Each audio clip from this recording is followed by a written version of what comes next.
Au cœur de la vallée de Chevreuse, à 30 km de Paris, une visite d'atelier. On est à la fonderie de Coubertin avec Pablo Reynoso, qui est l'un des artistes qui intervient sur l'opération avec nous. Donc comme un concepteur artistique, on va dire, complémentaire à notre travail, nous, d'aménageurs.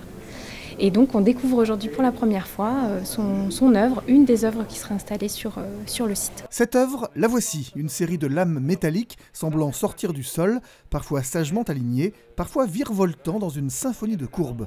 Une œuvre conçue par Pablo Reynoso pour s'intégrer dans le bas-port du quai Gilet et qui est fabriquée dans cet atelier. C'est un endroit qui m'est cher parce que beaucoup de pièces sortent d'ici et que j'ai une très bonne connivence avec les équipes qui construisent les sculptures. Ce n'est que comme ça que des œuvres monumentales peuvent sortir. Et cette œuvre, c'est le chaudronnier Philippe Pagnon qui la fabrique, sur les indications de l'artiste.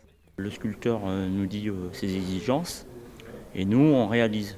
Donc de la prise de cote sur le terrain jusqu'à la réalisation ici et après à la pose à la fin. Ce qui est difficile, donc, c'est de respecter les exigences du client. Donc là, c'est la courbe, qu'elle soit harmonieuse, qu'on arrive d'un côté ou d'un autre.